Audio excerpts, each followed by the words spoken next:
பஹல்காம் பயங்கரவாத தாக்குதல் சம்பவத்தை அடுத்து இந்தியா பாகிஸ்தான் நடுவில் ஒரு அசாதாரண சூழல் ஏற்பட்டிருக்கு. இந்தியா ராணுவ நடவடிக்கையை எடுத்தா முழுமையான போர் ஏற்படும்னு பாகிஸ்தான் பாதுகாப்புத்துறை அமைச்சர் குவாஜா ஆசிப் சொல்லியிருக்காரு. பாகிஸ்தான் ராணுவ தளபதி அசீம் முனீர் பேச்சும் சரி, குவாஜா ஆசிஃபோட பேச்சும் சரி, இதெல்லாம் இந்தியாவோட ஆயுத மோதலுக்கு தயாருன்ற துணியில தான் இருக்கு. இந்த சூழல்ல பாகிஸ்தானை சுத்தி என்ன நடக்குது, பாகிஸ்தானுக்குள்ள என்ன நிலவரம், இதை பற்றியெல்லாம் தான் இந்த தொகுப்பில் விரிவாக பார்க்க இருக்கிறோம். இது தந்தையின் பாட்காஸ்ட் வழங்குவதற்காக நான் பார்த்திபன். பல வருஷங்களாகவே பாகிஸ்தானோட கீ பார்ட்னர்னா அது அமெரிக்கா தான். ஆப்கானிஸ்தானில் சோவியத் படையெடுப்பை தடுக்க அந்த பிராந்தியத்தில் பாகிஸ்தானோட கைகோர்த்தது அமெரிக்கா. 2001 நியூயார்க் இரட்டை கோபுரம் தகர்ப்புக்கு அப்புறமா ஆப்கானிஸ்தானில் தலிபான், அல் கைதா பயங்கரவாத அமைப்புகளை அழிக்கவும் அமெரிக்கா கைகோர்த்தது இதே பாகிஸ்தானோட தான். அதனால பயங்கரவாதம் ஒழிஞ்சதோ இல்லையோ, ஆனா பாகிஸ்தான்ல அமெரிக்க டாலர்களும் சரி, ஆயுதங்களும் சரி ஏராளமா கொட்டுச்சு. ஆனா 2021 ஆப்கானிஸ்தான்ல இருந்து வெளியேறும் அமெரிக்காவோட முடிவு அப்படியே கிட்டத்தட்ட பாகிஸ்தானை விட்டு அமெரிக்காவை விலகி போக செஞ்சிடுச்சு. அதோட விளைவு பாகிஸ்தானுக்கு அமெரிக்க டாலர் வருகை பஞ்சமாகிடுச்சு. இதுல 2021 அமெரிக்க படைகள் விலக அஷ்ரப் கனி தலைமையிலான ஜனநாயக ஆட்சி கவிழ்ந்ததை கொண்டாடி தீர்த்துச்சு பாகிஸ்தான். பிராந்தியத்தில் இந்தியாவோட ஆதிக்கத்தை கட்டுப்படுத்திட்டதாகவும் தலிபான்கள் தங்களோட கட்டளைக்கு கீழ்ப்படிவாங்கன்னு பாகிஸ்தான் குருட்டுத்தனமாக நம்புச்சு. இது எல்லாம் பாகிஸ்தான் குடிச்ச மணப்பால் தான்ன்றது தலிபான்கள் ஆட்சிக்கு வந்த அப்புறம் தான் தெரிஞ்சது.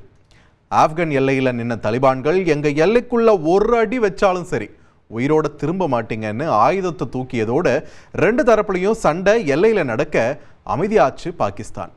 ஈரானுடனான பாகிஸ்தான் எல்லையிலையும் ஒரு அமைதியான சூழல் நிலவல. சமீபத்தில் கூட ஈரானிய எல்லையில் 8 பாகிஸ்தான் நாட்டவர்கள் சுட்டு கொல்லப்பட்ட சம்பவம் அரங்கேறிச்சு. என்னதான் இதுக்கு பலூச் அமைப்பு பொறுப்பேற்றுக்கிட்டாலும் ரெண்டு தரப்புக்கும் இடையேயான கசப்புணர்வு எல்லையில் இருக்கத்தான் செய்யுது. கடந்த 2024 வருஷம் பாகிஸ்தான் எல்லைக்குள்ள நுழைஞ்சு பயங்கரவாத முகாம்கள் மேல தாக்குதல் நடத்தினதா சொல்லிச்சு ஈரான். அதே மாதிரி பாகிஸ்தானும் ஈரானுக்குள்ள நுழைஞ்சு பயங்கரவாதிகளோட மறைவிடங்களை தாக்கியதா சொல்லுச்சு. பாகிஸ்தான் விவகாரத்துல சீனாவுமே பொறுமை இழக்கிற சூழல்ல தான் இருக்குன்னு சொல்றாங்க வல்லுநர்கள். சீனா தன்னோட கனவு திட்டமான பெல்ட் அண்ட் ரோட் திட்டத்துக்காக பல பில்லியன் டாலர்களை முதலீடு செஞ்சிருக்கு. அங்க சீனர்களை குறிவச்சு தாக்குதல் நடத்தப்படுவதோட சில சீன திட்டங்களும் அங்க கிடப்பில் இருக்கிறதா தகவல்கள் வெளியாகிருக்கு. வளைகுடா நாடுகளும் இஸ்லாமாபாத்துக்கு தங்களோட கருவூலங்களை திறக்க முன்வரல. இந்தியாவை பொறுத்த வரைக்கும் பயங்கரவாதம் விவகாரத்தில் பாகிஸ்தானுடனான உறவு எப்பயோ கசந்து போயிடுச்சுன்றது தான் நிதர்சனம். 2016 உரி பயங்கரவாத தாக்குதல், 2019 புல்வாமா பயங்கர தாக்குதலுக்கெல்லாம் இந்திய படைகள் வட்டியும் முதலமா திருப்பி கொடுத்தாலும் பாகிஸ்தான் பயங்கரவாதத்துக்கு சப்போர்ட் பண்றதை மட்டும் நிறுத்தவே இல்லை. பயங்கரவாதமும் பேச்சுவார்த்தையும் ஒன்னா பயணிக்க முடியாதுன்னு பாகிஸ்தானை எப்பயோ ஒதுக்கி வச்சிடுச்சு இந்தியா.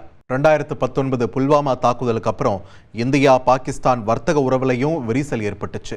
2018-19 நிதியாண்டுல பாகிஸ்தானுக்கான இந்தியாவோட ஏற்றுமதி 17,678 கோடி ரூபாயா இருந்துச்சு. அப்போ பாகிஸ்தான்ல இருந்து 4,227 கோடிக்கு இறக்குமதி செஞ்சுக்கிட்டு இருந்தோம். கடந்த 2024-25 நிதியாண்டுல பாகிஸ்தானுக்கான இந்தியாவோட ஏற்றுமதி 3,822 கோடி ரூபாயா சரிஞ்சிடுச்சு. அதே மாதிரி அந்த நாட்டில இருந்து நாம இறக்குமதி செய்யறதும் வெறும் 3 கோடி ரூபாயா தலைகீழா சரிஞ்சிடுச்சு. கொஞ்சம் கொஞ்சமா தொத்திக்கிட்டு இருந்த பேச்சுவார்த்தைக்கான வழிகளும் இப்போ அடைக்கப்பட்டு ஒப்பந்தங்கள் ரத்தாகும் சூழலும் நிலவுது. இப்போ மோசமான நிலையில் இருக்கக்கூடிய பாகிஸ்தானை தனிமைப்படுத்துற நடவடிக்கையை இந்தியா தீவிரமாக்கியிருக்கு. பாகிஸ்தான் உள்நாட்டு சூழலும் பொருளாதாரமும் ரொம்பவே மோசமான நிலையில் இருக்கு. முன்னாள் பிரதமர் இம்ரான்கான் சிறையில் அடைச்சது, பலுச்சிஸ்தானில் கடுமையான கிளர்ச்சியால அரசியல் கொந்தளிப்பு ஏற்பட்டது, பொருளாதாரம் திவால் நிலைக்கு பக்கத்திலேயே இருக்குது. இதெல்லாம் பாகிஸ்தானை அச்சுறுத்தும் தலைவலிகளா மாறி இருக்கு. பாகிஸ்தான் பொருளாதாரத்தோட மதிப்பு 350 பில்லியன் டாலர், இந்திய ரூபாய் மதிப்பில் 29,89,472 கோடி ரூபாய். அதுவே பாகிஸ்தானோட வெளிநாட்டு கடன் எவ்வளோன்னு பார்த்தோம்னா 2024 வருஷம் டிசம்பர் மாதம் நிலவரப்படி 131 பில்லியன் டாலர், அதாவது இந்திய ரூபாய் மதிப்பில் 11,18,559 கோடி ரூபாய். அப்போ இன்னும் 4 வருஷத்துல மட்டுமே 8,04,000 கோடி ரூபாயை திருப்பி செலுத்தணும்னு அந்த நாட்டு அரசு தரப்புல தெரிவிக்கப்பட்டிருந்துச்சு. பாகிஸ்தானோட வெளிநாட்டு நாணய கையிருப்பும் தொடர்ந்து குறைஞ்சுக்கிட்டே வருது. பாகிஸ்தான் நீண்ட காலமா தன்னோட பொருளாதாரத்தை மேம்படுத்த சர்வதேச நாணய நிதியகம் அதாவது IMF-ஓட உதவியை தான் சார்ந்திருக்குது. இதுல சமீபத்திய வருஷங்கள்ல பெரிய பின்னடைவையும் பாகிஸ்தான் சந்திச்சிட்டு இருக்கு. நீண்ட பேச்சுவார்த்தைக்கு அப்புறமா போன வருஷம் செப்டம்பர்ல பணப்பற்றாக்குறையால பாதிக்கப்பட்ட பாகிஸ்தானுக்கு புதுசா $7 பில்லியன் கடனை 37 தவணையில வழங்க IMF சம்மதிச்சது. அதுவும் IMF சொல்லுற சீர்திருத்தங்களை எல்லாம் பாகிஸ்தான் செஞ்சாதான் அவங்களுக்கு இந்த காசு. இந்த சிக்கலை எல்லாம் சமாளிச்சுட்டு இருக்கும் போதே பாகிஸ்தானுக்கான அமெரிக்க உதவியை போன ஜனவரி மாதம் அதிரடியா நிறுத்தி உத்தரவிட்டாரு டொனால்ட் ட்ரம்ப். மோசமான பொருளாதாரத்தில் சிக்கி தவிச்ச பாகிஸ்தானுக்கு இது மேலும் ஒரு பெரிய அடியாதான் அமைஞ்சது. ட்ரம்ப் அரசாங்கம் காசு விஷயத்துல ரொம்பவே கராரா இருக்கிறதும் பாகிஸ்தானுக்கு சவாலா அமைஞ்சிருக்கு. அது மட்டும் இல்லாம பாகிஸ்தானோட அரசியல் சூழல், மோசமான நிர்வாகம் இதெல்லாம் நெருக்கடிக்கு காரணமா அமைஞ்சது. 75 வருஷ கால வரலாற்றில் ஒரே ஒரு பிரதமர் கூட 5 வருஷம் ஆட்சியை நிறைவு செய்யலைன்ற பெருமையும் பாகிஸ்தானுக்கே சேரும். பாகிஸ்தான் பொருளாதார வளர்ச்சியை உலக வங்கி 2.7% குறைச்சிருக்கு. இப்போ இந்தியா சிந்து நதிநீர் ஒப்பந்தத்தை நிறுத்துறது பாகிஸ்தானுக்கு பெரிய இழப்பாக தான் இருக்கும். பாகிஸ்தானுக்கான நீர் ஓட்டத்தை கொஞ்சமா ஓரளவு திருப்பி விட்டாலுமே பாகிஸ்தானோட கிராமப்புற பொருளாதாரத்தை அது பாதிக்கக்கூடும். இந்த மாதிரியான ஒரு பொருளாதார நெருக்கடி சூழல்ல தொடர்ச்சியா கடனை வாங்கி சர்வதேச நாணய நிதியகம் இந்த IMF சொல்லுற சீர்திருத்தங்களை எல்லாம் செயல்படுத்த போராடிக்கிட்டு இருக்க பாகிஸ்தான் இப்போ பார்த்து போருக்கு போறதெல்லாம் அந்த நாடு தற்கொலை பண்றதுக்கு சமம்னு சொல்றாங்க பொருளாதார வல்லுநர்கள். பாகிஸ்தான் ராணுவ தளபதி அசீம் முனீர் பேச்சை பார்த்தோம்னா அந்த நாட்டு மக்கள் கிட்ட அந்த அரசாங்கம் இழந்த செல்வாக்கை மீட்க தான் இந்தியாவோட வேணும்னே பிரச்சனையை எடுக்கிறது மாதிரியும் தெரியுது. இம்ரான்கான் கட்சி மீதான ஒடுக்குமுறை, பலுச்சிஸ்தான்ல கிளர்ச்சியாளர்கள் ரயிலை கடத்தினது, அங்க கிளர்ச்சியாளர்களை கட்டுப்படுத்த தவறினதுனால பாகிஸ்தான் மக்களிடையே குறைஞ்சிட்ட ஆதரவை மறுபடியும் பெறணும்னு தான் அந்த நாட்டு ராணுவம் காஷ்மீர் பிரச்சனையை பயன்படுத்துதுன்ற பேச்சும் இங்க நிலவுது. எது எப்படி இருந்தாலும் போருன்னு ஒரு விஷயம் வந்துச்சுன்னா பாதிப்பு 2 தரப்புக்கும் தான். ஆனா இப்ப இருக்கக்கூடிய பொருளாதார சூழல்ல பாகிஸ்தானுக்கு இந்த பாதிப்பு மும்மடங்கு இருக்கும் அப்படின்றது தான் கள யதார்த்தம்.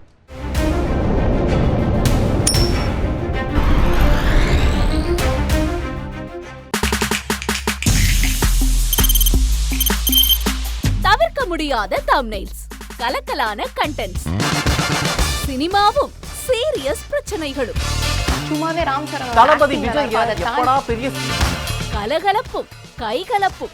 Me too love you thank you அவர்களை மாஸ் ஏத்துறது தியேட்டர் தெரிக்குதுனாலே டன் தான். பிரேக்கே இல்லாமல் பிரேக்கிங் நியூஸ் சொல்லும் தந்தி டிவி ஆப். இன்ஸ்டா தலைமுறை வரை இறங்கி அடிக்கும் தந்தி டிவியின் டிஜிட்டல் எக்ஸ்க்ளூசிவ்.